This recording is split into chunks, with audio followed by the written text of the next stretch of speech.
بسم اللہ الرحمن الرحیم۔ السلام علیکم دوستو، میں ہوں عدیل فانی اور آپ دیکھ رہے ہیں عدیل انفو اینڈ ایکسپوزنگ۔ میرا چینل یوٹیوب پہ نیا ہے، اس کو سبسکرائب کر دیں اور بیل آئیکن کے بٹن کو ضرور پریس کر دیں تاکہ میری ہر آنے والی نئی ویڈیو آپ کو ملتی رہے۔ تو آج کی اس ویڈیو میں ہم آپ کو بتائیں گے کہ پاکستان کا محل وقوع کیا ہے، اس کی تاریخ کیا ہے اور ماضی میں اس ٹکڑے پر کون کون سی سلطنتیں قائم رہی اور پاکستان کے قیام کے بعد اس پر کون کون سے حکمران حکومت کرتے رہے۔ اسلامی جمہوریہ پاکستان جنوبی ایشیا کے شمال مغرب، وسطی ایشیا اور مغربی ایشیا کے لیے دفاعی طور پر اہم حصے میں واقع ایک خود مختار اسلامی ملک ہے۔ 20 کروڑ کی آبادی کے ساتھ یہ دنیا کا 5واں بڑی آبادی والا ملک ہے۔ 7,96,095 مربع کلومیٹر یعنی 3,07,374 مربع میل کے ساتھ یہ دنیا کا 36واں بڑے رقبے والا ملک ہے۔ اس کے جنوب میں 1,046 کلومیٹر یعنی 650 میل کی ساحلی پٹی ہے جو بحیرہ عرب سے ملتی ہے۔ پاکستان کے مشرق میں بھارت، شمال مشرق میں چین اور مغرب میں افغانستان اور ایران واقع ہیں۔ پاکستان کو شمال میں ایک تنگ واخان راہداری تاجکستان سے جدا کرتی ہے، جبکہ اس ملک کی سمندری سرحدی حدود عمان کی سمندری حدود سے بھی ملتی ہے۔ موجودہ پاکستان کے علاقے قدیم دنیا میں وہ علاقے تھے جن میں مہر گڑھ اور وادی سندھ کی تہذیب بنتی تھی۔ اس علاقے پر یونانی، ایرانی، عرب، ہندو، سکھ، افغان، منگول اور ترک حملہ آوروں کی حکومت بھی رہی ہے۔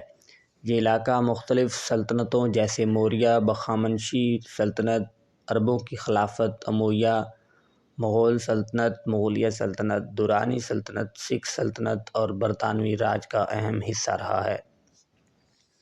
اس کے بعد محمد علی جناح کی قیادت میں تحریک پاکستان کامیاب ہوئی اور 14 اگست 1947 کو ہندوستان کے مشرق اور مغرب میں دو حصوں میں ایک آزاد اور خود مختار اسلامی ریاست قائم ہوئی۔ پاکستان نے 1956 میں اپنا پہلا قانون اپنایا۔ 1971 میں ایک خانہ جنگی کے دوران میں اس کا مشرقی حصہ الگ ہو کر ایک نیا ملک بنگلہ دیش بن گیا۔ پاکستان وفاقی پارلیمانی جمہوری ریاست کے تحت چلتا ہے۔ اس کے 4 صوبے اور کچھ وفاقی حکومت کے زیر انتظام علاقے ہیں۔ یہ ملک لسانی اور قومی طور پر مختلف اقوام کا علاقہ ہے اور اس کا جغرافیہ بھی ہر طرح کے خطے پر مشتمل ہے۔ پاکستان دنیا کا ایک اہم طاقتور ملک ہے، جیسا کہ اس کی فوج دنیا کی 7ویں بڑی فوج ہے اور یہ اسلامی دنیا کی واحد اور جنوبی ایشیا کی دوسری ایٹمی طاقت بھی ہے۔ اس کی معیشت دنیا میں 27ویں نمبر پر ہے۔ پاکستان کی تاریخ فوجی آمریت، سیاسی اور عدم استحکام اور پڑوسی ملک سے جھگڑوں پر مشتمل ہے۔ یہ ملک معتبر عالم اسلامی، اقوام متحدہ، دولت مشترکہ ممالک، سارک، ترقی پذیر 8 اقتصادی تعاون تنظیم جیسی تنظیموں کا اہم رکن بھی ہے۔ پاکستان کی تاریخ کچھ یوں ہے کہ 711 عیسوی میں اموی خلیفہ ولید بن عبد الملک کے دور میں محمد بن قاسم برصغیر یعنی موجودہ پاکستان و ہندوستان کے خاصے حصے کو فتح کرتا ہے اور یوں برصغیر یعنی موجودہ پاکستان دنیا کی سب سے بڑی عرب ریاست کا ایک حصہ بن جاتا ہے، جس کا دارالحکومت دمشق، زبان عربی اور مذہب اسلام تھا۔ یہ علاقہ سیاسی، مذہبی اور ثقافتی طور پر عرب دنیا سے جڑ جاتا ہے۔ اس واقعے نے برصغیر اور جنوبی ایشیا کی تاریخ پر گہرے اثرات مرتب کیے۔ سن 1947 عیسوی سے پہلے بھارت، پاکستان اور بنگلہ دیش برطانوی کالونیاں تھیں اور برصغیر کے نام سے جانے جاتے تھے۔ ہندوستان کی آزادی یعنی انگریزوں کی تاریخ کے دوران میں ہندوستان کے مسلمانوں نے اپنے لیے ایک علیحدہ ملک کا مطالبہ کیا۔ پاکستان کا مطلب کیا؟ لا الہ الا اللہ اس تحریک کا مقبول عام نعرہ تھا۔ اس مطالبے کے تحت تحریک پاکستان وجود میں آئی۔ اس تحریک کی قیادت محمد علی جناح نے کی۔ 14 اگست 1947 کو پاکستان وجود میں آیا۔ تقسیم برصغیر پاک و ہند کے دوران میں انگریزوں نے کچھ ایسے سکم چھوڑے جو پاکستان اور بھارت کے درمیان میں 1948 عیسوی اور 1965 میں کشمیر کے مسئلہ پر 2 جنگوں کے سبب بن گئے۔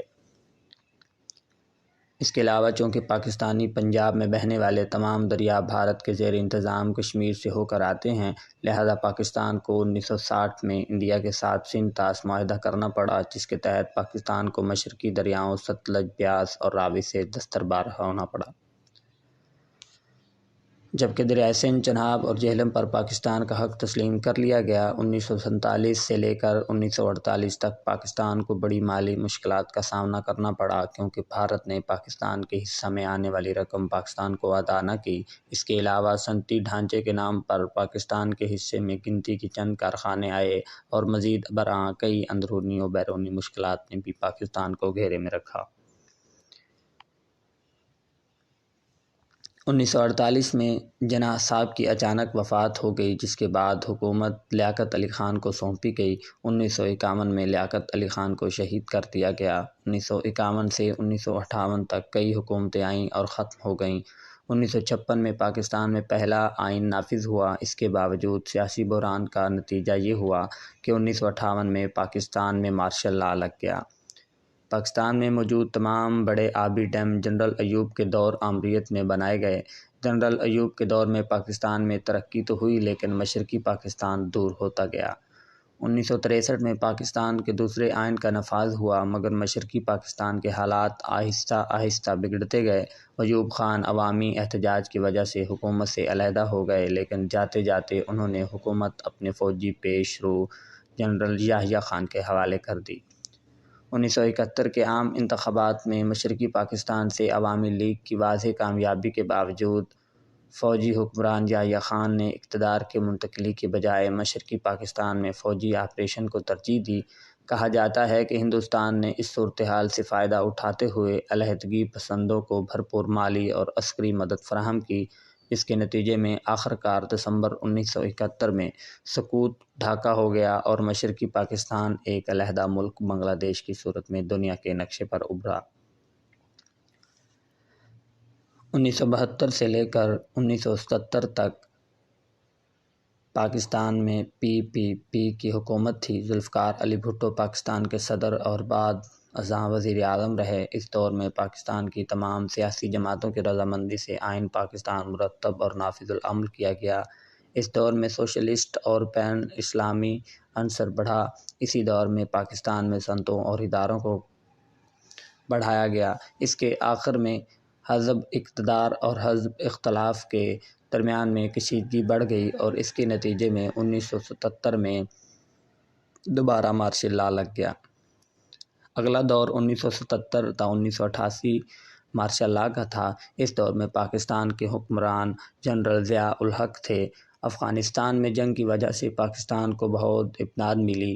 اسی دور میں 1985 کے غیر جماعتی انتخابات ہوئے اور جنیجو حکومت بنی، جسے 1988 میں ضیاء الحق نے برطرف کر دیا۔ 1988 میں صدر مملکت کا طیارہ گر گیا اور ضیاء الحق کے ساتھ ساتھ پاکستان کے اعلیٰ عسکری قیادت کی اکثریت تنگی سے ہاتھ دھو بیٹھی۔ پاکستان میں پھر سے جمہوریت کا آغاز ہو گیا۔ اس کے بعد 1988 میں انتخابات ہوئے اور بے نظیر بھٹو کی قیادت میں PPP اور اس کی حلیف جماعتیں اقتدار میں آئیں۔ کچھ عرصہ بعد صدر غلام اسحاق خان نے حکومت کو برطرف کر دیا۔ 1990 میں نواز شریف کی قیادت میں IJI اور اس کے حلیف جماعتیں اقتدار میں آئیں۔ 1993 میں یہ حکومت بھی برطرف ہو گئی۔ اس کے بعد پاکستان کے نئے صدر فاروق لغاری تھے۔ اگلے انتخابات 1993 میں ہوئے اور ان میں دوبارہ PPP اور اس کی حلیف جماعتیں اقتدار میں آئیں۔ صدر فاروق احمد لغاری کے حکم پر یہ حکومت بھی برطرف ہو گئی۔ 1997 میں انتخابات کے بعد دوبارہ نواز شریف کی قیادت میں مسلم لیگ نون اور اس کی حلیف جماعتیں اقتدار میں آئیں۔ اس حکومت کے آخری وقت میں سیاسی اور فوجی حلقوں میں کشیدگی بڑھ گئی اور اس کا نتیجہ یہ نکلا کہ 1999 میں دوبارہ فوجی حکومت آ گئی۔ صدر مملکت پرویز مشرف بنے اور 2001 میں ہونے والے انتخابات کے بعد وزیر اعظم ظفر اللہ خان جمالی بنے۔ 2004 میں جنرل مشرف نے شوکت عزیز کو وزیر اعظم بنانے کا فیصلہ کیا۔ مختصر عرصہ کے لیے چودھری شجاعت حسین نے وزیر اعظم کی ذمہ داریاں سر انجام دیں اور شوکت عزیز کے قومی اسمبلی کے ممبر منتخب ہونے کے بعد وزارت عظمیٰ سے مستعفی ہو گئے۔ شوکت عزیز نے قومی اسمبلی کی مدت 15 نومبر 2007 تک ختم ہونے کے بعد مستعفی ہو گئے۔ 16 نومبر 2007 کو سینٹ کے چیئرمین جناب میاں محمد سومرو نے عبوری وزیر اعظم کا حلف اٹھایا۔ فروری 2008 میں الیکشن کے بعد پی نے جناب یوسف رضا گیلانی کو وزیر اعظم نامزد کیا، جنہوں نے مسلم لیگ نون (ANP) کی حمایت سے اعتماد کا ووٹ حاصل کیا۔ 22 جون 2012 کو یوسف رضا گیلانی کی نااہلی کے بعد راجہ پرویز اشرف نئے وزیر اعظم بنے۔ مئی 2013 میں عام انتخابات ہوئے، جس میں پاکستان مسلم لیگ نون نے ایک بڑی جماعت کے طور پر ابھری۔ نواز شریف پاکستان کے تیسری بار وزیر اعظم منتخب ہوئے۔ 28 جولائی 2013 کو عدالت عظمیٰ نے تاریخ دہراتے ہوئے ایک اور وزیر اعظم نواز شریف کو پاناما لیکس کے فیصلے میں تاحیات نااہل قرار دے کر برطرف کر دیا، اور یوں پاکستان مسلم لیگ نون کے شاہد خاقان عباسی نئے وزیر اعظم بن گئے۔ اس کے بعد عمران خان وزیر اعظم بنے۔